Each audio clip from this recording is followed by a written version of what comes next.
Hey guys, Sundown Rider here. This is going to be my chapter review to One Piece 893, the 36th daughter of the Charlotte family, Flampe. Now, in Jaimini's box translation, it was with a P, Flampe, rather than Flambe. So I'm not sure how it is. I think it's Flampe. But this chapter for me was amazing. It was so good. Now, I'm not sure what the general consensus was, but I'm pretty sure the Reddit comments were like, people were loving this chapter. The manga stream comments were like, people loving this chapter. I'm not sure how the reviewers will find it, but for myself, I really enjoyed this chapter. And after being so sure that Luffy was looking into the future last chapter and wasn't damaged, that he would be fine, this chapter rattled me. I was like, what the, like, Luffy is too damaged to do anything right now. And I was like, if this is Luffy's condition, he's screwed. And we see it in this chapter. But then seeing what we saw of Katakuri, what a guy, what an absolute legend. He's honestly, legitly now, one of the best villains in this entire manga, probably in manga in general, at this moment in time. I'm not saying like the entire history of manga, because unlike a lot of the other villains that Luffy's faced or that anybody's faced in this manga, he has finally acknowledged Luffy as his equal. I'm not sure many others have done that, and his realization of Luffy's loss of footing, this chapter was incredible. You can see he was seething when he found out, when it all dawns on him, and he's just like, oh my God, and you're just like, yes, go Katakuri. So I really enjoyed this chapter. So let's start from the beginning. So we start this chapter with Katakuri being hugely disappointed, and I felt the disappointment here, bro. I was like, yo, why is he so disappointed? So he's hugely disappointed in Luffy, believing that Luffy had lost his concentration in the most dire of situations. Meanwhile, Flampe is laughing with her minions at the fall of Luffy and how he can't get back up properly. His legs are all shaky because of what she's done to him. I assume her silent needle must have had some sort of poison. It was laced with poison or something, because it's affected Luffy in a different way. If it was just his leg, then he'd be okay. He'd probably be able to get up at least on one leg, but he's shaking. Maybe it's just the loss of blood or anything, but he can't get back up very well at all. He's lost his balance. But what I really liked was, like I was saying, how dismayed, crestfallen even, Katakuri was by Luffy's supposed lack of concentration, asking him in annoyance, why did you lose your concentration? Why did you lose your focus? And he's really annoyed at Luffy because of that. And it's here, at this point in the chapter, when I started to clock a bit, that this fight means more to Katakuri than just Katakuri of the Big Mom Pirates versus Luffy of the Straw Hat Pirates. It means more to him than that. This was his first challenge in forever. And instead of crumbling or doubting himself, he accepted the challenge full on. He was just like, yeah, I'll take this challenge. And he accepted it with his entire being. And he sought to succeed through the difficulties that were coming his way. He was like, I'm going to accept this challenge. I'm going to take it full on. And I'm going to beat this guy. He's getting better and better as we go through this fight. He's growing, but I'm going to beat him. And that's what I really liked about it. And then I thought, okay, if he's so invested in this, what will happen if he finds out about Flampe's intervention? What will happen if he finds out about her interference, and what will he do? So we go on, and we know what happens later, but we then see Luffy lying almost unconscious on the floor after Katakuri releases his Ginchaku, was it Ginchaku? Yeah, I think it was Ginchaku move on him, which is kind of like a Gatling thing. And I thought, alright, this is the end for Luffy. He's pretty much screwed.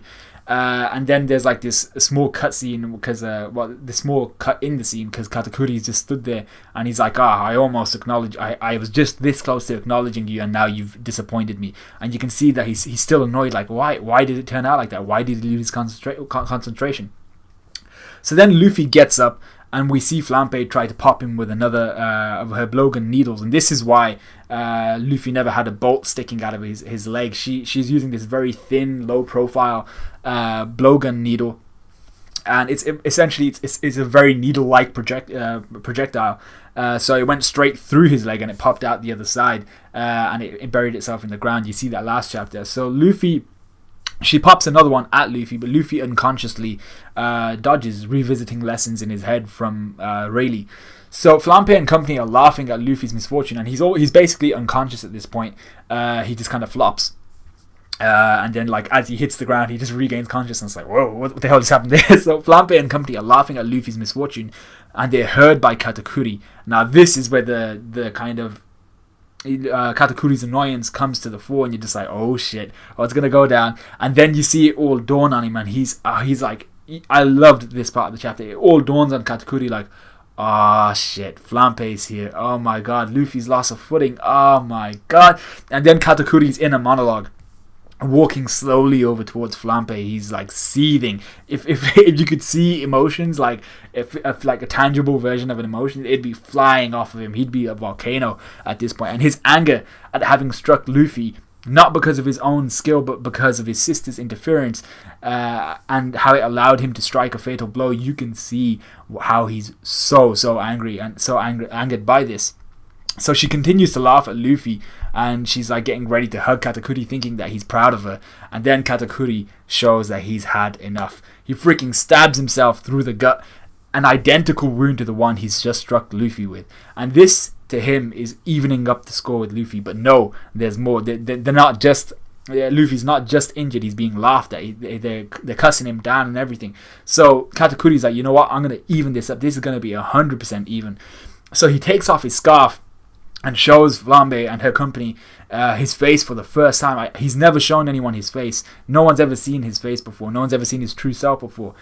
He's infuriated by their laughter, especially because it's directed at Luffy, the man he has just now gained the respect for, and he's acknowledged him as an equal right then and there. And he's also the person that he struck wrongly, and that's getting on. That's playing on his mind as well. He's really pissed off about that. So it also shows that Katakuri's willing to be called a monster and all the other things that he knows will happen just to even it up with Luffy and to showcase who he really is. And in a sense, if you think about it, Luffy is the only one who really knows the reality of Katakuri, his whole his secret and stuff like that. And he's the only one who has actually accepted Katakuri for who he is. He saw what he saw, Katakuri lying on his back eating the donuts, and he was like, yeah, whatever, I still need to beat you. You're still the person I need to you're still the level I need to achieve and beyond to get to where I want to go. So Katakuri's accepting that, and he's like, he wants to fight Luffy, and he wants to fight him fairly. So maybe this all tied in with the fact that Katakuri does actually respect Luffy's worth is another factor that played into Katakuri's actions, stabbing his gut. And then he shouts at Flambe about interfering, and this turned him, for me, from a great character into an amazing character. We see for the first time that he cares, that this means something to him. This is more than just a fight, but more than that, he's an honorable fighter. He's not going to accept external help in a fight that was meant to be one-on-one. So, as you'd expect, Flampe and her friends turn on Katakuri instantly, and they're cussing him down, taking pictures of his face, saying they're going to showcase it all over Totland and stuff like that. And once again, it shows the issue with the big mom pirates and the issues they faced all along. They're all crazy as shit, and only a few of them actually fight for the good of their siblings, their brothers and sisters, and their mom, and for their crew. The rest of them are just dysfunctional, and they're crazy. So this really showcases once again that even Katakuri isn't immune to this. He's subject to their hatred and their racism almost, just because he's a little bit different. So once he's done that, once he's dismissed Flampe and the rest, he apologizes to Luffy and shows exactly what a gentleman he is. This mofo is a straight 100% gentleman. Then it looks like they both proceed to use Haoshoku no Haki. You can see the clash. They're both like, we've had enough of these of our audience, let's get rid of them. So then you see this kind of black vertical lightning thing that just flies out between the middle of them. There's like a clash of Haoshoku no Hakis.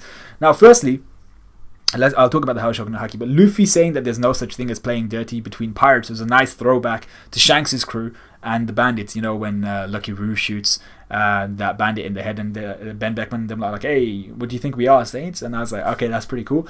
But the whole Haoshoku no Haki thing, this was a surprise, and the one thing I didn't really like about this chapter, I mean, I really love Katakuri now. He's amazing, but overall, like I said, I'm okay with it, but I don't think every strong character needs to have Haoshoku no Haki.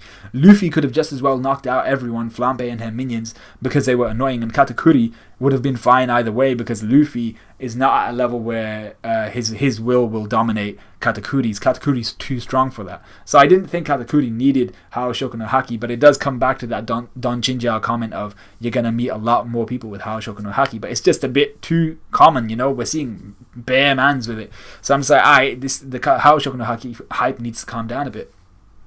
So Katakuri throws off his jacket emblazoned with his family name, which we've never seen before because his scarf covers it, relieving himself of the burden and pain associated with it and attached with it. You know, you see that flashback of him having been called a monster as a kid because of his jaw and the scars he carries. You see they're afraid of his power and things like that. So that's the pain, but also the burden, you know, having to live up to the hype of all of his family and them, and they're all always hyping him up and things like that. But none of them actually know him, and none of them know who he is. So this is all the weight that he's bearing on his shoulders. So now what he's done is he's taken off his jacket, thrown it on the ground, taken off his scarf, thrown that away as well, and now he fights for himself. It's Katakuri versus Luffy, and it's gonna be sick. It was a freaking awesome chapter. Next chapter is going to be them just wailing on each other, and basically best man wins at this point. Luffy's leg is still damaged, so we'll see how that goes, but I really enjoyed this chapter. So let me know exactly what you guys thought. Let me know in the comments below. Like, comment, subscribe, all that good stuff. Share this video if you really feel like that's what you want to do. And yeah, I just really enjoyed this chapter. So yeah, I'll see you guys in probably a day or two. Well, actually, I'll see you guys Saturday and Sunday, because I got to release the My Hero Academia review. A new chapter came out, and the One Punch Man review for Sunday, hopefully. So I'll see you guys then.